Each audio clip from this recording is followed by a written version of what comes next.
과거에는 좀 정치권에 대한 관심보다도 이번에는 안보 불안에 대한 국민들의 걱정이 유난히도 심했다 싶습니다. 북한이 계속되는 핵실험과 미사일 발사로 인해서 또 북한의 어떤 행동과 미국 트럼프 대통령의 막말 발언으로 인해 가지고 정말 그 전쟁 나는 것 아니냐라는 그런 불안감이 어느 때보다도 더 팽배했던 때였던 것 같습니다. 다른 때는 경제 먹고 살기 힘들다 이런 것보다도 이번에는 좀 안보 문제가 훨씬 더 국민의 걱정거리였다 생각하고, 여기에 대해서 문재인 대통령에 대해서 소위 코리아 패싱 또 외교 안보 라인의 무능 이거에 대해서 훨씬 걱정하는 분들이 많이 있었다라는 것이고, 그 다음에 경제에 대해서 뭐 최저임금 인상이라든지 또 비정규직의 정규직화라든지 이런 것에 대해서 이렇게 좀 급진적으로 추진하는 것에 대해서 자영업자를 먹고 살기가 좀 힘든 건 아니겠느냐, 거기에 대해서는 제가 뭐라고 말을 못 하겠더라고요. 저도 그 비정규직의 정규직화, 최저임금의 인상에 대해서는 저도 동의는 합니다만, 그렇게 가야 된다지만은 막상 이렇게 급진적으로 추진하는 것에 대해서 뭐 16.4%인가 이렇게 인상이 되고 있잖아요. 인상에 대해서는 자영업자들이 이렇게 해서 공격에 올 때 제가 답변을 하기가 좀 공색할 정도로 그런 문제에 대해서는 많은 논의가 있었고 반발이 있었다 생각하고요. 어쨌든 특히 호남이기 때문에 호남으로서 SOC 예산이 감액된 부분에 대해서 진실을 알고 싶어 했고, 저희들은 어쨌든 복지 예산 때문에 SOC 예산이 금년에 비해서 내년에 한 3조 원 정도가 감액되는 것은 뭐 어디 예산이 많이 편성되고 영남 예산이 많이 편성되고 호남 예산이 적게 편성된 걸 전해서 SOC 예산이 감액 편성된 것은 호남으로 봐서 좋을 일은 없다. 왜냐하면 그동안 낙후되었기 때문에 그동안 낙후되었던 것, 늦게 지원된 것도 억울하고 분한데 또 이렇게 SOC 예산이 복지 예산 때문에 계속 줄어드는 것에 대해서 좀 호남 낙후를 가속하는 거 아니냐 이런 지적이 있었어요. 저희 여수 같은 경우는 세계 박람회 때문에 SOC 예산이 상당히 많이 확충이 돼가지고 세계 박람회 전과 후가 완전히 달라졌습니다. 전에는 한 1년에 한 400만 오던 관광객이 지금 금년에는 1,500만을 돌파한다. 제주의 관광 인구와 맞먹을 정도가 지금 돼가고 있고, 그렇기 때문에 그것이 무엇 때문이냐라는 것을 여수민들 물어보면 전부 다 SOC, 도로, 철도망이 좋아져서 수도권으로부터 접근성이 좋아지는 결과다라는 것이 누구도 부인 못하거든요. 그 당시에는 여수에 뭔 사람이 오느냐, 그렇기 때문에 도로, 철도망 확충돼서는 안 된다, 경제성이 없다, BCB가 떨어진다 이렇게 했는데, 막상 해놓고 나니까 이렇게 많이 찾아오는 것은 수요가 공급을 창출하는 게 아니라 공급이 수요를 창출한다 이런 것을 증명해 주는 것이고, 그동안 아껴놨던 남해안의 그 자연 환경을 보기 위해서 많은 관광객들이 오고 있다는 것에서 SOC 예산은 하나의 복지 예산으로 가야지. 지역경제 활성화하고 뭐 호텔이라든지 숙박업이라든지 이렇게 음식업 이런 데가 엄청나게 지금 호황을 누리고 있거든요, 요즘은요. 그래서 인구는 감소되는 것에 대한 그 지역경제가 침체된 것을 관광객이 와가지고 보완해주는 이런 식이 되다 보니까 저는 SOC 예산이 복지 예산과 맞먹는 중요한 역할을 하는데, 3조나 감소시켰다는 것은 영남이나 호남이나 낙후된 데에 대해서는 비수도권에서는 상당한 마이너스 효과다 이렇게 보고 있습니다. 예, 어쨌든 대통령이 당선되고 나서 그 허니문 기간이라는 게 있지 않겠습니까? 예, 지금 지지율이 지금 고공 지지율을 보일 때였고요. 또 문재인 대통령이 공약한 소위 100대 국정과제 같은 것도 저는 대단히 이 방향을 잘 잡았다 이렇게 봅니다. 국민들의 가려운 곳, 또 소외된 곳 이런 것을 전부 다 앞으로 5년 동안 이렇게 추진하겠습니다라고 100대 과제를 정했을 때 이것에 대한 방향 설정은 다 맞다고 봅니다. 문제는 그것을 뒷받침해줄 법안 또 재원이 확충이 저는 중요하다고 봅니다. 예, 그것이 지금 이번 정기국회에서 많은 것이 다루어져야 된다고 생각하고 내년 예산부터 반영이 돼야 된다고 생각하는데 과연 그런 재원 문제라든지 또 법률안의 개정이라든지 이런 것이 금년 정기국회에서 얼마나 이루어질 것인가 저는 제가 생각해도 방향은 맞으나 이런 재원의 확충 같은 것이 증세하지 않으면 안 되는데 증세는 하지 않고 다른 데 예산을 이렇게 아랫돌 빼서 윗돌 막는 식으로 이런 식의 재원 확충은 결코 바람직하지 못하다.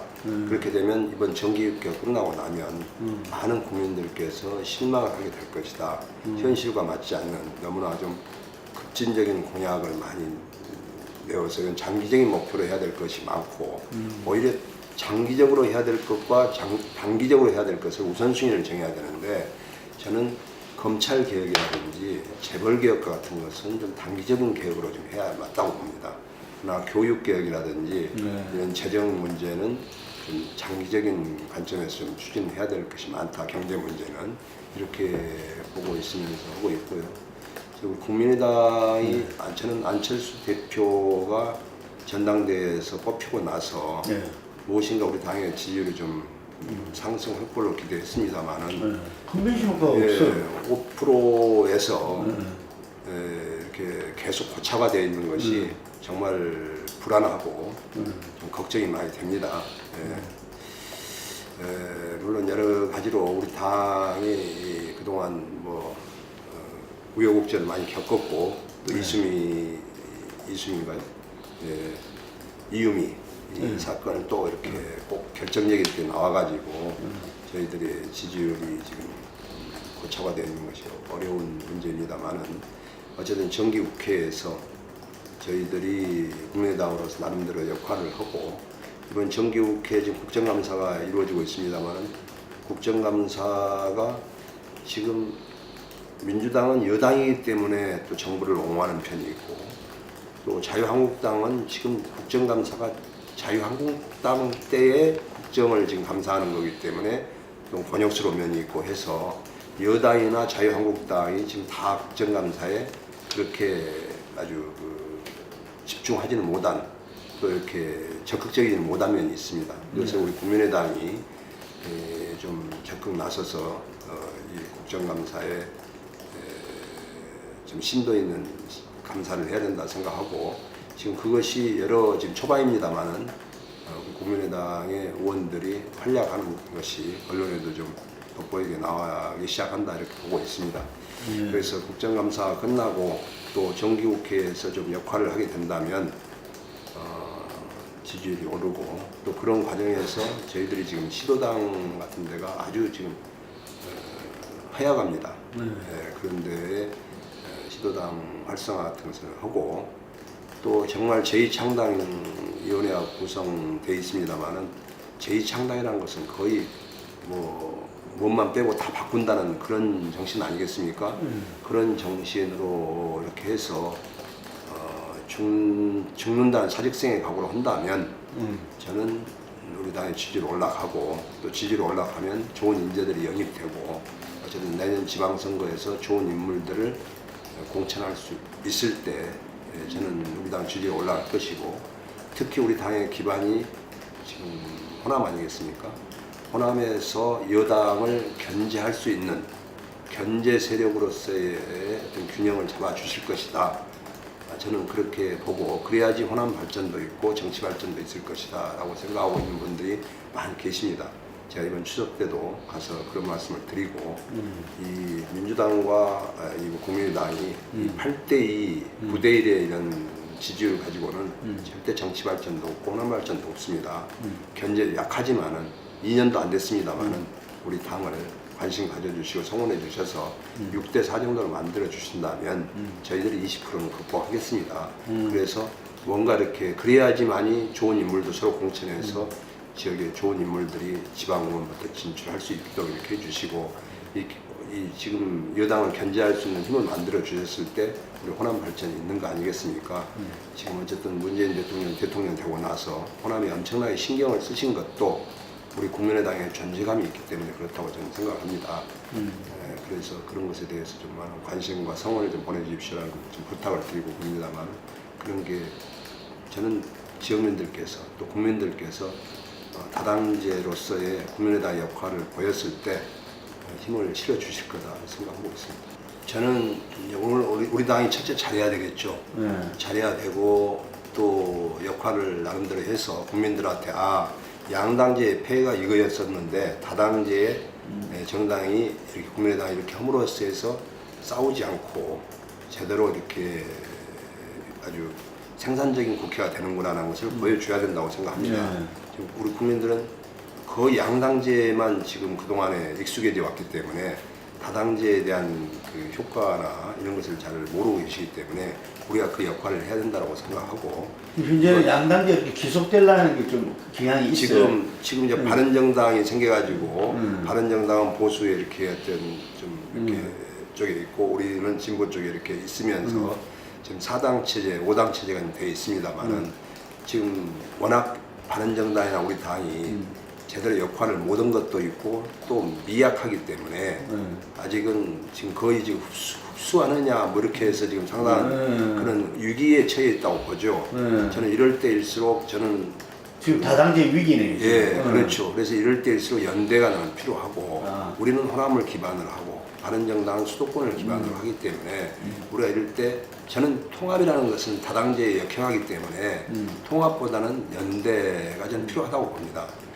그래서 연대를 했을 때 제대로 된, 그래서 우리가 캐스팅보트 역할을 했을 때 이번에 김인수 재판관 현재 소장이나 김명수 대법원장 때도 저희에 의해서 모든 것을 결정했다시피 즉 양당제 이쪽 양쪽의 의견을 듣고 국민의 여론을 감안해서 저희들이 캐스팅보트 역할을 했지 않습니까?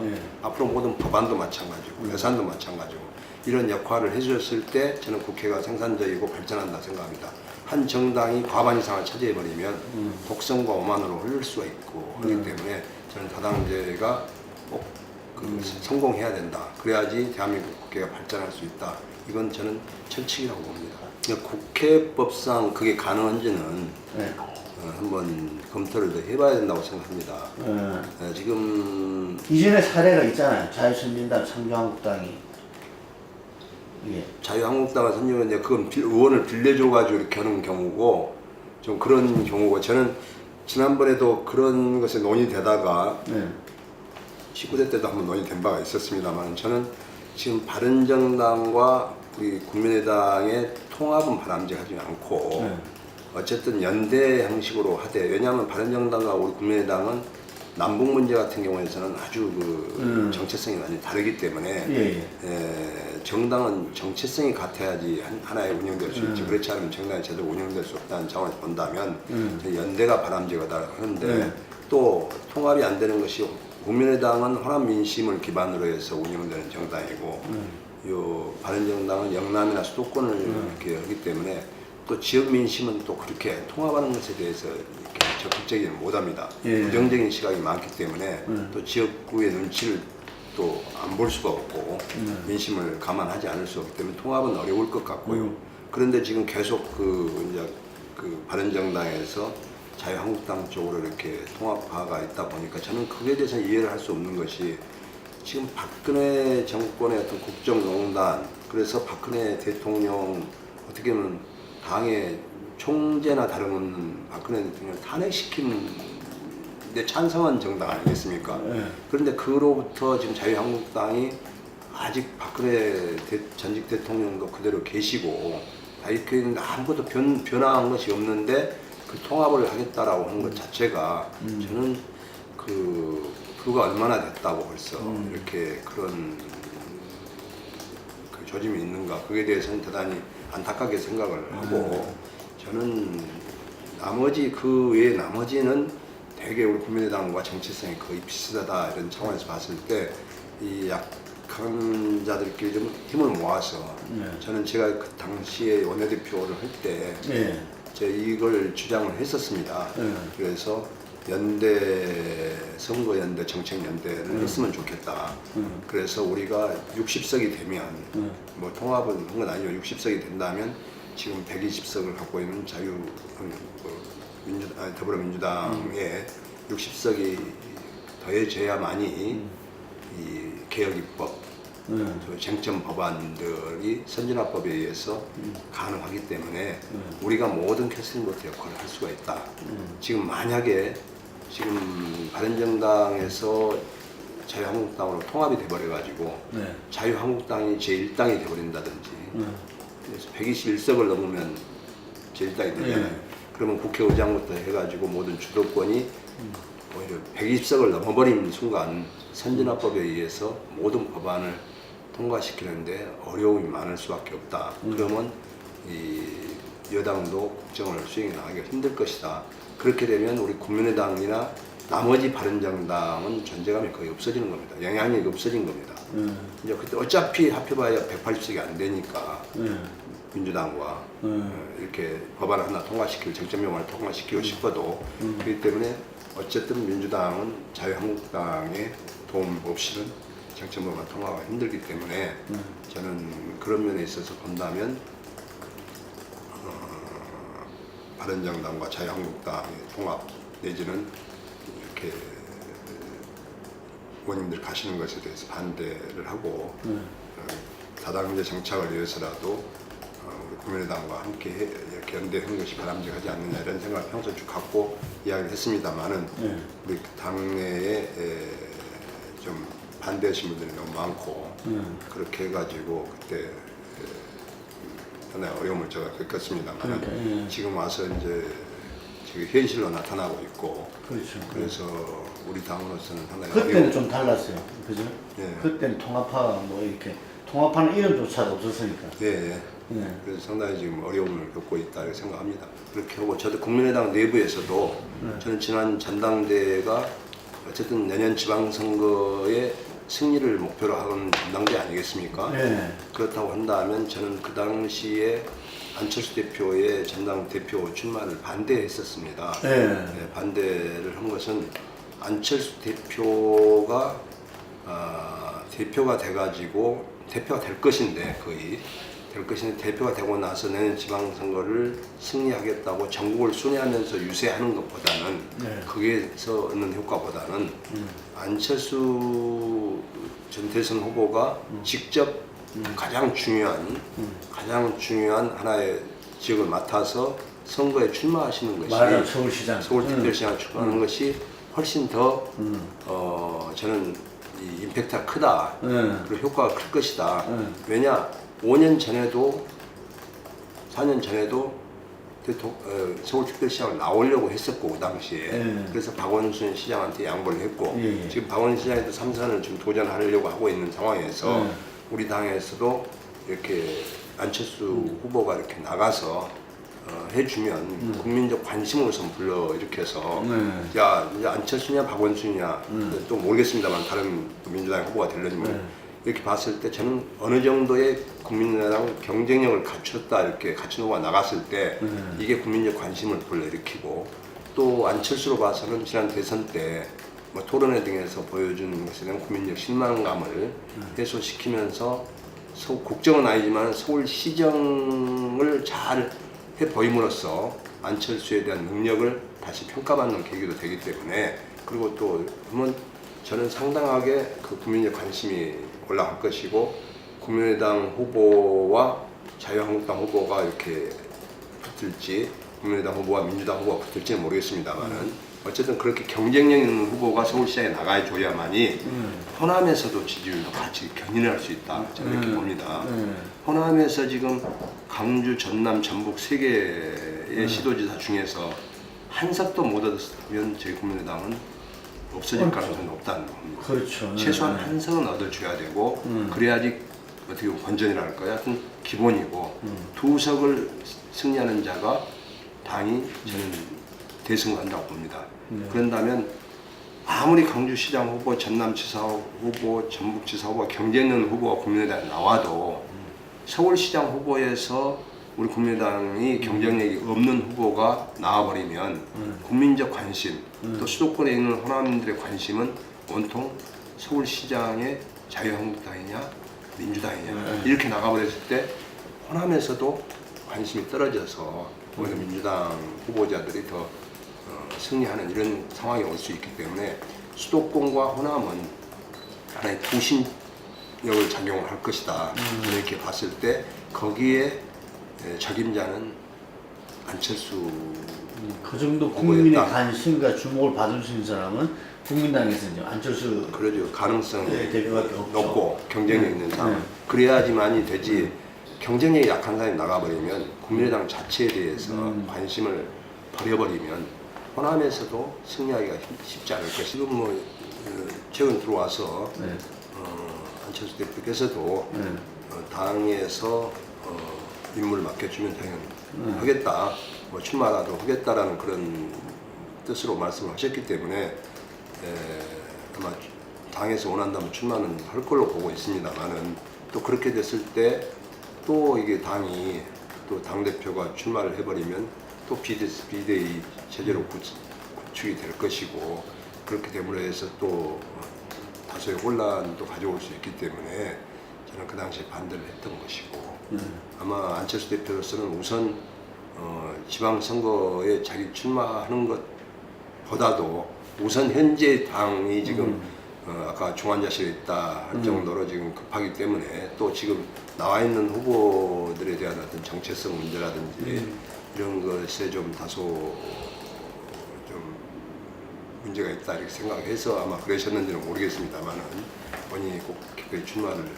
했다 하는 것에 대해서는 좀 아쉬운 면이 있습니다. 이 지방선거 기획단 준비위원회에서는 야 이게 내년 지방선거 승리를 위해서 어떤 전략 수립, 어떤 그리고 또 뭐 공직자 후보 뭐 자격심사위원회, 선출평가위원회, 공천심사위원회, 뭐 재심위원회 이런 걸 저희들이 구성을 하는 역할을 하게 되고 또 우리가 이기려면 어떻게 해야 되느냐, 뭐 시도당 활성화를 해야 된다. 시도당 활성화를 위해서는 어떤 방법을 써야 되는가, 또 뭐 인재 영입을 위해서는 어떤 이런 전략 수립부터 시작해서 또 선거에 필요한 위원회를 구성하고 오늘 또 그 회의가 있습니다만 이런 것을 해서 하는 것이지 저희들이 이제 공천 심사를 하는 건 아닙니다. 공천 심사를 하는 건 아니고 저희는 어쨌든 뭔가 아까 말씀하셨다시피 국민의당이 이렇게 가만히 조용히 있는 것보다는 꿈틀거려야 되고 뭔가 하기 위해서는 저희들이 이제 그런 차원에서 좀 조기 공천도 때로는 필요하다 이렇게 생각합니다. 지금 민주당의 경우에는 뭐 문전성시를 이루고 있고 후보자들이 그러다 보니까 거기서 또 발생할 수 있는 오만과 독선이 분명히 나올 겁니다. 지난 20대 총선 때 새누리당이죠. 그때는 새누리당의 이양구 공천심사위원장이 친박 공천하는 과정에서 이게 야당은 민주당과 국민의당으로 분열되어 있는 상황이기 때문에 무조건 여당에서는 이겼다, 과반 이상은 확보했다, 잘하면 200석도 확보할 수 있다라는 그런 오만 때문에 공천에 어떤 개파 공천을 하다 보니까 120석도 못 얻는 그런 참패를 당했지 않습니까? 저는 그러고 역대 선거를 보게 되면 정권 잡고 나서 대통령 되고 난 여당이 그 다음 직후에 열리는 지방선거에서 승리한 적이 한 번도 없습니다. 전부 다 패배했습니다. 그래서 지금 문재인 정권의 어떤 지지율이 내년 지방선거 때까지 이어질지는 모르겠습니다만은 지금 민주당의 우리 호남을 보게 되더라도 문전성시를 이루고 있습니다만은 아까 제가 모두 이야기했다시피 지역민들께서는 반드시 견제 세력으로서의 균형을 잡아 주실 것이다. 거기에 저희들이 최선의 노력을 다해야 된다고 생각합니다. 지금 안철수 대표가 대표되고 나서 많은 노력을 하고 있습니다. 소통 많이 노력을 하는 소통의 노력을 많이 하고 있고 그 호남 중진 다선 의원들과의 만남도 자주 갖고 저는 큰 차이가 없다고 봅니다. 큰 차이가 없는데 괜히 지금 호남과 비호남의 어떤 우리가 호남 누가 뭐래도 우리 당은 호남당이거든요. 호남에서 우리 당을 만들어 주신 겁니다. 호남에서 우리를 선택해 주지 않았다면 우리 당은 없었다고 봅니다. 그리고 또 대부분 지역구 의원들이기 때문에 안 대표도 그렇게 생각하고 있습니다. 예, 그것에 대해서 본인도 그건 우리의 뿌리입니다. 그걸 본인이 인정하는 게 아니라 문제는 호남을 벗어나서 이제 전국 정당으로 디딤돌을 삼아서 전국 정당으로 가야 된다는 것에 다 똑같은 생각을 갖고 있습니다. 아, 예. 근데 그게 좀 말에 이렇게 뉘앙스라든지 이런 것이 달라서 마치 호남당으로서 밖에 보이지 않도록 하자. 우리는 이제 전국 정당으로 도약해야 된다라는 것에서 마치 탈호남을 대해서 호남인들에게 좀 서운한 감정을 이렇게 좀 북돋우는 또 세력이 있습니다. 저는 그것은 아니거든요. 절대. 그래서 호남을 기반으로 해서 정치가 영남보다 호남 쪽의 지역민들이 훨씬 더 관심이 많으신 것 같아요.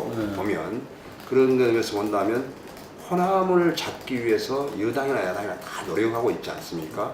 그런 점에서 본다면 우리 국민의당은 어떻게 보면 상당히 좋은 자산을 갖고 있다고 생각하면서 자산에 출발하기 때문에 우리 당이 좀만 노력하면 전국 정당화 될 수 있고 그런 의미에서 바른정당과의 연대도 저는 필요하다는 차원에서 좀 세력 확장을 이렇게 하자고 했는데 그것이 좀 마치 어떻게 보면 뭐 적폐 세력들하고의 연대라든지 이렇게 매도됨으로 해가지고 자강론에 저는 빠져서는 안 된다고 생각합니다. 저는 문재인 정부의 최대 성공 여부는 패권주의 청산이라고 봅니다. 인사의 문제에 있어서도 앞으로 이제 초기니까 더 두고 봐야 되겠습니다만 잠재돼 있다고 봅니다. 아, 완전히 없어진 건 아니다. 예, 그리고 지금 최근에 인사는 뭐 사강 대사라든지 지금 마지막에 인사하는 경우도 코드 인사가 많고 또 비판이 많지 않습니까? 뭐 선거 때 물론 선거 때 또 공신들을 어느 정도 등용하는 것은 맞습니다만은 그런 데 있어서 코드 인사가 패권주의로 흘러서는 안 된다. 탁현민의 경우에도 마찬가지고 절대 지금 야당의 반대에도 불구하고 절대 받아들이지 않고 있지 않습니까?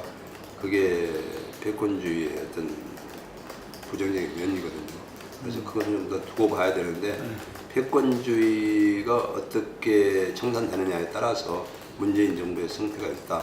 인사가 만사다라는 차원에서 말씀을 드립니다. 물론 저는 북한 핵실험을 어느 정도 인정을 해야 된다고 봅니다. 핵을 보유했다는 것에 대해서. 그리고 지금 그래서 그런 의미에서 지금 전술핵 배치가 나온 거 아니겠습니까? 다 우리는 지금 북한은 핵을 가졌다라고 다 보고 있는 거 아니겠습니까?